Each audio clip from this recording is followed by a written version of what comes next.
says the US demanded through negotiation everything they couldn't obtain during the war. The source said that Iran did not accept America's ambitious conditions regarding the Strait of Hormuz, peaceful nuclear energy, and several other issues. Those are the statements coming in from Iran, Mr. Srivastav.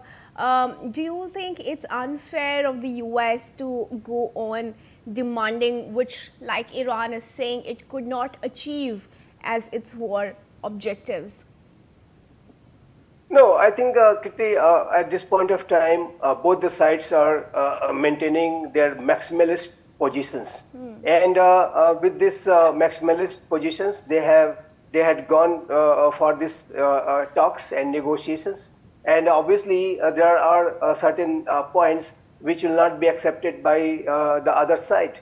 And if Iran pursues its nuclear weapons program, that will not be accepted by United States of America and Israel. That is quite sure. If you look at Benjamin Netanyahu's Israeli Prime Minister's latest statement, he has categorically once again said that that nuclear program will not be accepted because Iranian intentions are very much there to misuse those weapons against Israel. So I think that kind of, and that was one of the key reasons why these talks have failed in the first round. And J.D. Vance, U.S. Vice President's statement makes it quite clear that Iranian side gave them no assurance that they will not pursue their nuclear weapon program and they will stop their uranium enrichment program.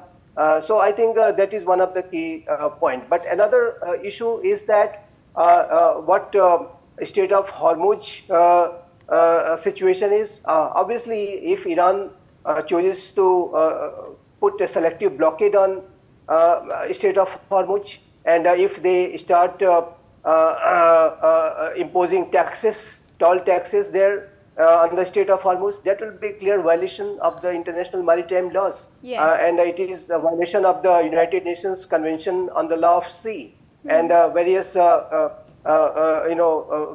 regimes of such laws have been, which has been established over the years and decades after the Second World War, that will all be violated. So I think the Strait of Hormuz is an international water, and if Strait of Hormuz comes under this kind of a blockade and tax evasion, etc., tax collection, etc., then I believe that what will happen to the Strait of Malacca, and what will happen to the Strait of Gibraltar, and many other such choke points, which are naturable points where the countries might start, collecting taxes on those areas. Yes. And what will then happen to the international economic system, which will be severely impacted. So I think such demands are quite unreasonable from the Iranian side. And if they, do not budge on those demands and they do not change their policy behavior on those issues, I am very sorry to say that fight might resume. And at this point of time,